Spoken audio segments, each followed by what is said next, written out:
Hello everyone, आपके अपने channel chemistry world में आपका स्वागत है। आज हम आपको रसायन विज्ञान में चैप्टर फर्स्ट क्लास 10 रासायनिक अभिक्रियाएं एवं समीकरण को पढ़ेंगे।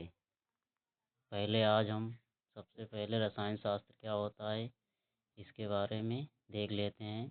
विज्ञान की वह शाखा जिसमें पदार्थों के गुण, संरचना और अभिक्रियाओं का अध्ययन किया जाता है उसे रसायन शास्त्र कहा जाता है। रसायन शास्त्र के जनक लैवोसियर हैं। जैसे आपको यहाँ पे देख रहे हो, गुण, संरचना और अभिक्रियाएं।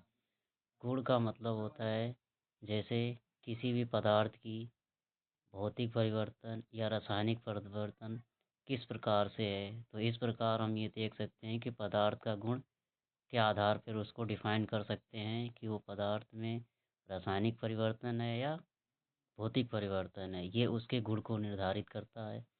और उसी प्रकार संरचना, किसी भी पदार्थ की संरचना अलग होती है और वो किसी भी रिएक्शन से कर कर अभिक्रियाओं बनाते हैं। इसे हम लोग रसायन शास्त्र कहा जाता है। रसायन शास्त्र के जो पिता हैं या जनक हैं उसी को हम लैवोसियर कहते हैं।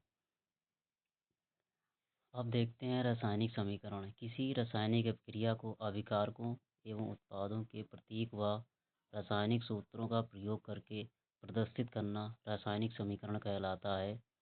जैसे कि आप देखते हैं प्रतीक, किसी भी रासायनिक अभिक्रिया को प्रदर्शित करने के लिए हमें प्रतीकों की आवश्यकता होती है। वहीं उसी के माध्यम से रासायनिक सूत्र का प्रयोग किसी भी सिंबल को बनाया जा सकता है। जैसे अगर हम बात करें कि कार्बन प्लस ऑक्सीजन मिलकर कार्बन डाइऑक्साइड बनाते हैं, तो कार्बन एक सिंबल के रूप में प्रदर्शित हो रहा है, जबकि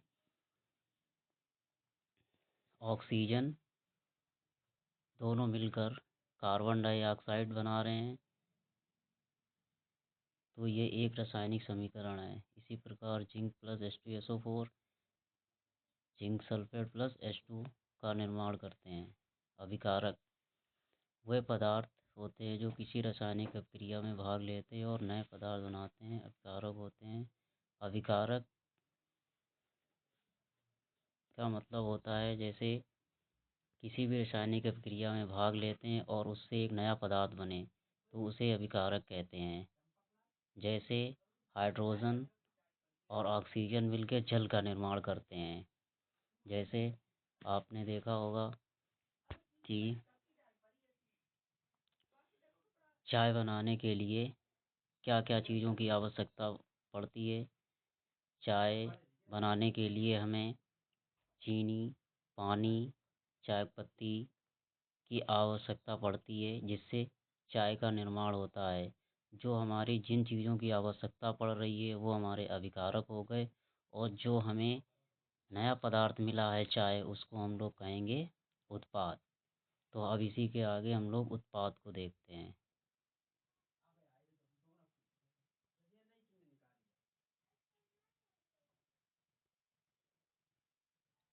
उत्पाद उत्पाद वे पदार्थ जो रासायनिक क्रिया के अभिकारकों से बनते हैं उत्पाद कहलाते हैं। जैसे कि अभी आपको हमने बताया चाय बनाने के लिए क्या क्या आवश्यकताएं पड़ती हैं।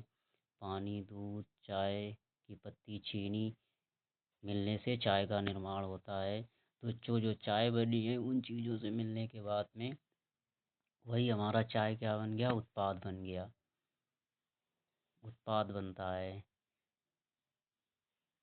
उसके बाद देखेंगे रासायनिक समीकरण लिखने के नियम। किन्हीं दो अभिकारक उत्पादों के बीच सदैव एरो का चिन्ह लगाया जाता है। अभिकारक को बाईं ओर तथा उत्पाद को दाईं ओर लिखा जाता है।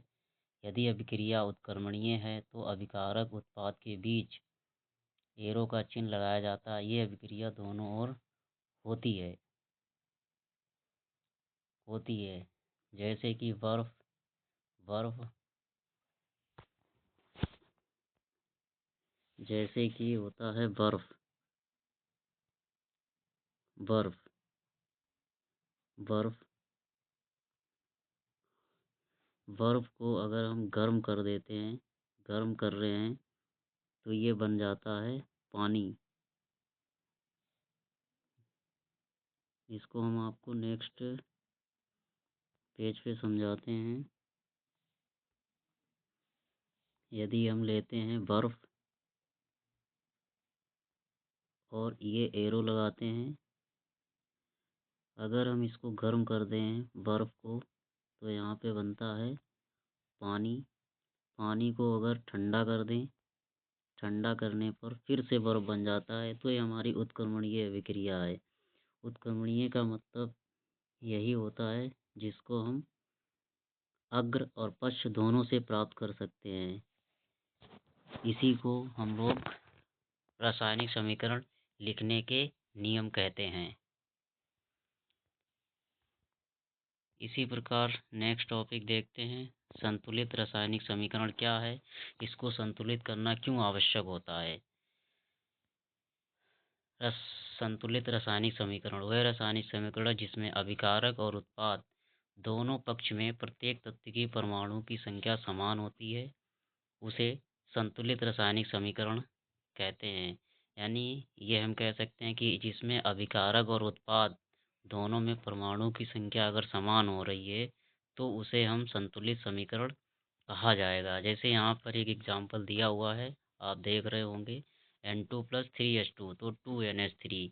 जैसे यहाँ पे देखिए 3 को अंडरलाइन किया गया, वहाँ पे 2 को अंडरलाइन किया। तो अगर ये 3 को हटा दें, वहाँ पे 2NH3 लिख दें, तो ये हम कह सकते हैं कि यहाँ पे 3 हाइड्रोजन, 3 2 6 यानी 6 हाइड्रोजन है, तो यहाँ भी 2NH3 बना हुआ है, अमोनिया का निर्माण, तो 2NH3 यहाँ पे मिलेगा हमें। तो इस प्रकार ये संतुलित समीकरण कहा जाएगा। जैसे आप देख रहे हो यहाँ पे हाइड्रोजन 6 है और वहाँ पे नाइट्रोजन 2 है। यहाँ पे भी देखिए इस रिएक्शन में उत्पाद में भी नाइट्रोजन 2 हैं और हाइड्रोजन 6 हैं, तो 6 2 8 हो गए। इसी प्रकार अभिकारक उत्पाद दोनों की परमाणु की संख्या समान हो गई, तो इसे संतुलित समीकरण कहा जाता है।